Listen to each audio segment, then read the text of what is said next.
قرآن چونکہ نبی صلی اللہ علیہ وسلم پہ نازل ہوا اور نبی کے ذریعے ہم پر پہنچا، آپ کسی گورے سے سوال کریں، کسی بھی دنیا میں کوئی بہت بڑا لیکچرار ہو، آپ اس سے سوال کریں بھئی ہماری زندگی کا مقصد کیا ہے، وہ ہر سوال کا جواب آپ کو دے سکتا ہے، لیکن اس سوال کا جواب اس کے پاس نہیں ہے۔ یہ واحد قرآن ہے جو بتاتا ہے۔ وہ کیا کہتا ہے قرآن؟ الذی خلق الموت والحیات لیبلوکم ایکم احسن عملا۔ اللہ کہتے ہیں میں نے انسانوں کو اس لیے پیدا کیا، لیبلوکم، وہ اللہ تمہیں آزمانا چاہتا ہے کہ تم میں اچھا عمل کون کرتا ہے۔ تو ہماری اور آپ کی پیدائش کا مقصد کیا ہوا؟ یہ آزمائش ہے کہ ہم میں اچھا بن کے کون دنیا سے جاتا ہے اور برا بن کے کون دنیا سے جاتا ہے۔ یہاں تک بات سمجھ میں آئی آپ حضرات کے؟ تو یہ ہماری آزمائش ہے۔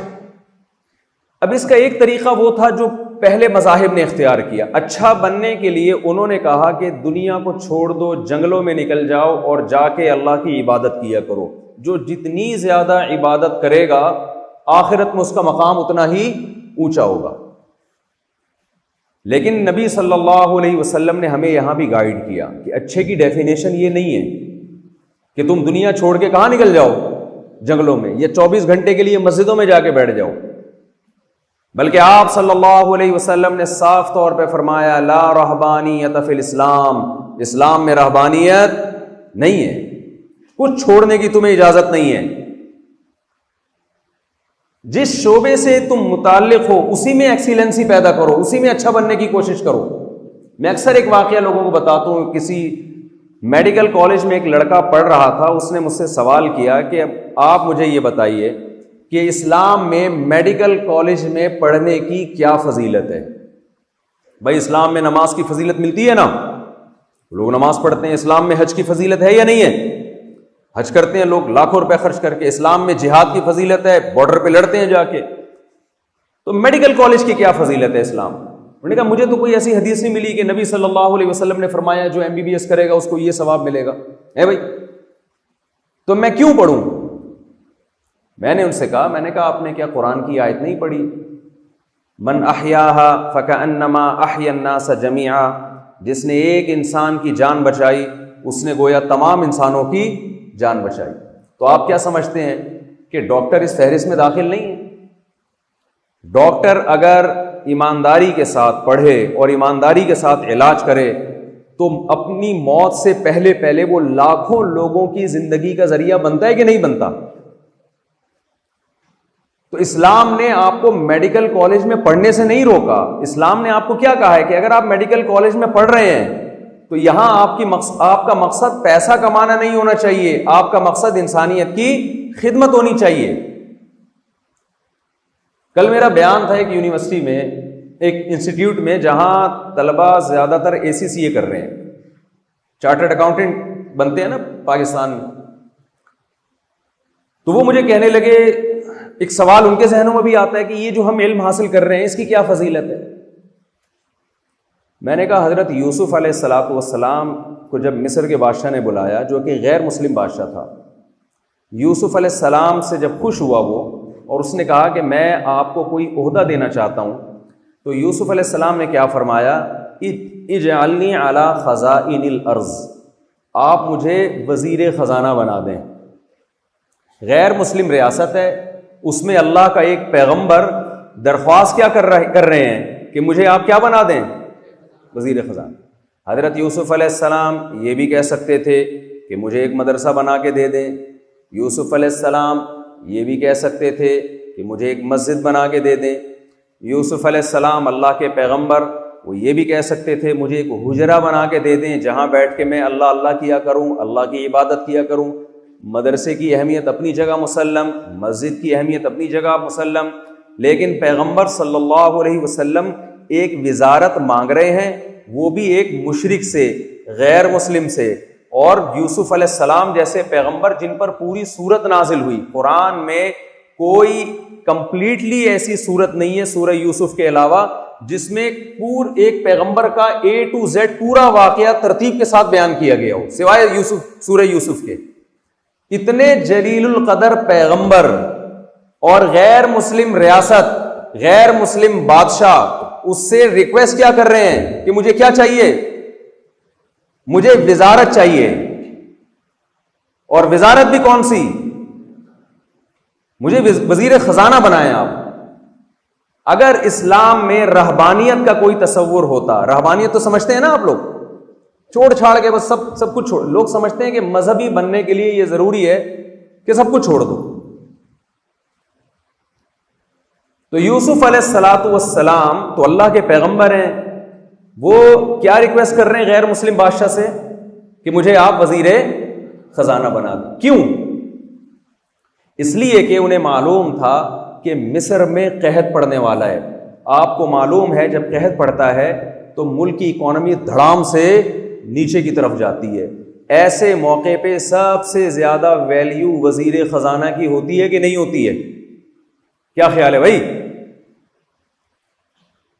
یوسف علیہ السلام چاہتے تھے کہ میں ایک ایسا فرد اس کنٹری میں بنوں کہ میری ویلیو یہاں سب سے زیادہ ہو. کیوں؟ جب میرا مقام یہاں سب سے زیادہ ہوگا، میری ویلیو یہاں سب سے زیادہ ہوگی، تو سب سے زیادہ بات کس کی سنی جائے گی؟ میری بات سنی جائے گی. تو اس کے لیے یوسف علیہ السلام نے کیا فرمایا؟ بادشاہ سے کہا کہ مجھے آپ وزیر خزانہ بنا دیں. ہمارے ہاں بھی یہ ریکویسٹ ہوتی ہے وزیر اعظم سے، صدر مملکت سے، کہ مجھے وزیر اعظم خزانہ بنا دیں. کیوں بنا دیں بھائی؟ میرے ماموں بھی وزیر خزانہ تھے اس لیے بنا دیں، میرے چاچو بھی وزیر خزانہ تھے اس لیے بنا دیں. اس طرح کے دلائل دیے جاتے ہیں. یوسف علیہ السلام نے جب یہ ریکویسٹ کی نا کہ مجھے وزیر خزانہ بنائیں، تو اس کی دلیل بھی آگے پیش کی. دلیل میں یہ نہیں کہا میں چونکہ اللہ کا سچا پیغمبر ہوں، میں بہت نیک ہوں، یہ نہیں دلیل دی. انہوں نے فرمایا کہ وزیر خزانہ کے لیے جو علم چاہیے نا اکاؤنٹنگ کا، وہ علم میں پہلے سے جانتا ہوں. وزیر خزانہ میں 2 کوالٹی کا ہونا ضروری ہے. نمبر 1 کم از کم ایسا نہ ہو کہ وہی خزانے خالی کرنا شروع کر دیں. آپ کسی کے پاس اپنا پرس رکھواتے ہیں، بٹوا رکھواتے ہیں جس میں 100 روپے پڑے ہوئے ہوں، تو پہلے یہ اطمینان ہوتا ہے نا کہ یہ میرا پرس اس سے محفوظ رہے گا کم از کم. تو ہمارے ہاں وزیر خزانہ جب بنایا جاتا ہے تو یہ بھی دیکھنا چاہیے نا کہ خزانہ وزیر خزانہ سے بھی محفوظ رہے گا کہ نہیں رہے گا. تو یوسف علیہ السلام نے کہا حفیظن، سب سے پہلی بات یہ کہ میں ایماندار ہوں، دیانتدار ہوں، میں خزانوں میں خیانت نہیں کروں گا. دوسری دلیل یوسف علیہ السلام نے یہ دی علیم، میں یہ علم بھی جانتا ہوں کہ جب ملک کی اکانومی دھڑام سے نیچے جائے گی تو اس اکانومی کو اسٹیبل کیسے رکھنا ہے، یہ علم اللہ نے مجھے عطا کیا ہے. تو 2 قابلیتیں تھیں یوسف علیہ السلام نے. یوسف علیہ السلام نے ان 2 ایبلٹیز اور 2 قابلیت کو پیش کر کے یہ مطالبہ کیا کہ آپ مجھے ملک کے خزانے میرے حوالے کر دیں. یوسف علیہ السلام کا ہدف کیا تھا؟ قرآن کی اس آیت جو اس زمانے میں جو بھی آسمانی کتاب تھی، لیبلوکم ایکم احسن عملا، اللہ نے پیدا اس لیے کیا ہے، اللہ دیکھنا چاہتے ہیں تم میں سے کون اچھا عمل کرتا ہے. یوسف علیہ السلام جانتے تھے کہ اگر میں وزیر خزانہ بن گیا اس کنٹری کے اندر تو میں جتنا اچھا وزیر خزانہ بن کے اللہ کی نظر میں اچھا بن سکتا ہوں، اچھا عمل کر سکتا ہوں، وزیر خزانہ بنے بغیر میں اتنا اچھا اللہ کی نظر میں نہیں بن سکتا. سمجھ میں آ رہی ہے بات کہ نہیں آ رہی ہے؟ اب آپ کہیں گے یار وزیر خزانہ وزارت کا عہدہ قبول کر رہے ہیں، ریکویسٹ کر رہے ہیں، اور مقصد کیا ہے؟ اللہ کو راضی کرنا. کیوں؟ یوسف علیہ السلام کو یہ بات معلوم تھی کہ اگر یہ کنٹری، یہ ملک کسی نااہل کے ہاتھ میں چلا گیا تو جب مصر میں 7 سال قحط پڑے گا تو کنٹری کا بیڑا غرق ہو جائے گا. لوگ بھوک سے مریں گے، یہ بھی مریں گے، اور ان کے ارد گرد جتنے لوگ ہیں وہ بھی مر جائیں گے بھوک سے. یوسف علیہ السلام نے اس کنٹری کے لوگوں کو اور انسانیت کو بھوک سے مرنے سے بچانے کے لیے سارے خزانے کس کے ہاتھ میں لے لیے؟